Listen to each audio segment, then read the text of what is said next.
मेरा मकसद किसी इंडस्ट्री, किसी प्रोफेशन या व्यक्ति को बदनाम करना नहीं है। मैं केवल उन कलाकारों को आगाह करना चाहता हूँ जो काम पाने की लालच में इतना नीचे गिर जाते हैं कि उनको उठ पाना नामुमकिन हो जाता है।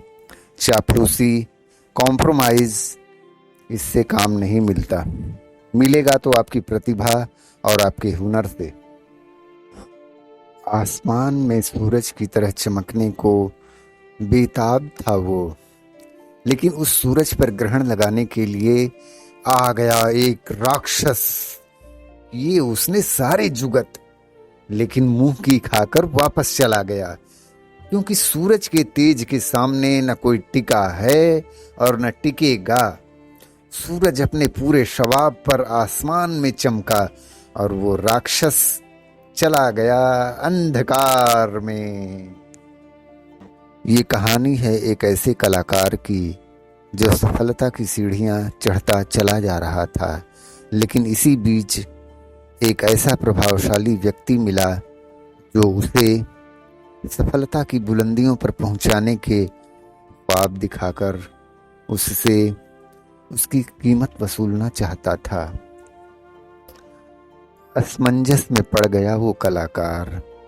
या तो वो गंदगी के दलदल में गिरकर शॉर्टकट के रास्ते से अपनी मंजिल तक पहुंच जाता, या फिर उसे ना बोलकर अपने सफ़र में ही रह जाता।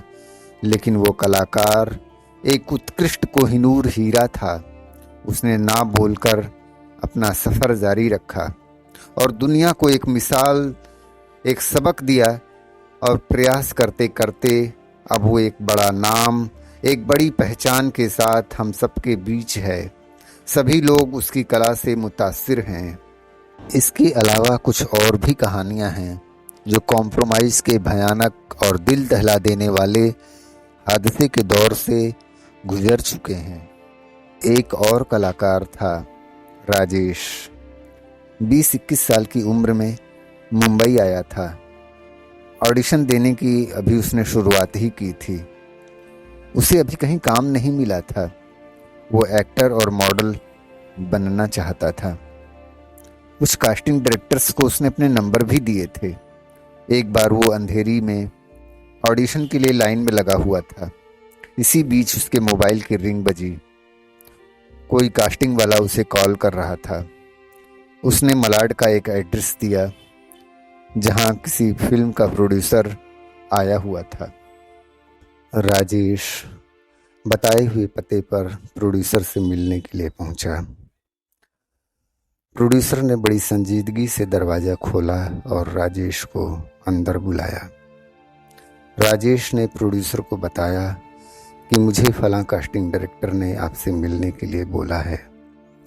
प्रोड्यूसर बोला, देखो यहाँ कोई मीटिंग नहीं है।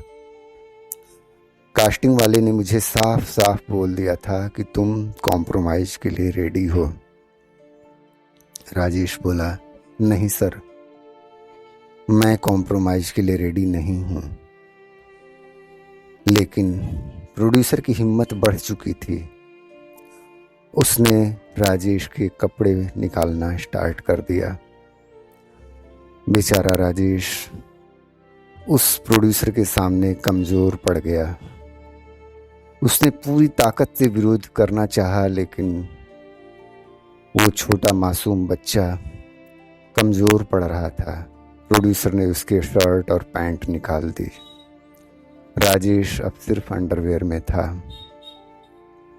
राजेश ने बहुत मिन्नती की, बहुत रोया, सर प्लीज़ मुझे जाने दीजिए, मैं नहीं कर पाऊँगा ये सब। लेकिन प्रोड्यूसर पर हवस हावी हो गई थी। उसने बोला, देखो अगर तुम यहाँ से जाओगे तो मैं तुम्हारे खिलाफ पुलिस कंप्लेंट डालूंगा कि तुम यहाँ से चोरी करके भाग रहे हो। अब राजेश के सामने एक धर्म संकट ये था कि अगर वो प्रोड्यूसर की बात माने तो वो नर्क की ऐसी दलदल में गिर रहा है जहाँ से उठकर वो कभी अपने आप को माफ़ नहीं कर पाएगा। वो अपनी ही नज़रों में गिर जाएगा। उसके परिवार में इतनी बदनामी, इतनी जिल्लत उठानी पड़ेगी कि वो कभी अपने आप को माफ़ नहीं कर पाएगा। राजेश अगर प्रोड्यूसर की बात ना मानकर वहाँ से जाता तो भी उसे जेल ही जाना था। प्रोड्यूसर ने उसके सारे कपड़े निकाल दिए थे। राजेश अब पूरी तरह से नंगा हो चुका था। वो बुरी तरह से रो रहा था, लेकिन हवस पूरी तरह से प्रोड्यूसर पर हावी हो चुकी थी। वो वहशी दरिंदा राजेश को अपनी हवस की आग में झोंक देना चाहता था। राजेश जोर जोर से रोने लगा।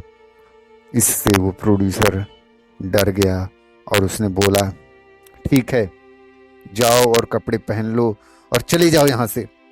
राजेश उस वहशी दरिंदे से बच तो गया था, लेकिन अब वो पूरी तरह से टूट चुका था।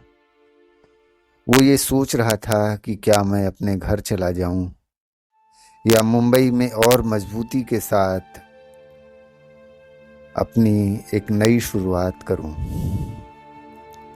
राजेश ने ये तय किया कि नहीं, मैं अब ये करके दिखाऊंगा कि हाँ, मैं भी एक्टर बन सकता हूँ।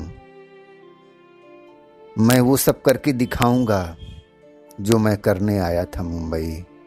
मैं अपने सपनों को साकार करूंगा, लेकिन कभी भी कॉम्प्रोमाइज़, चापलूसी नहीं।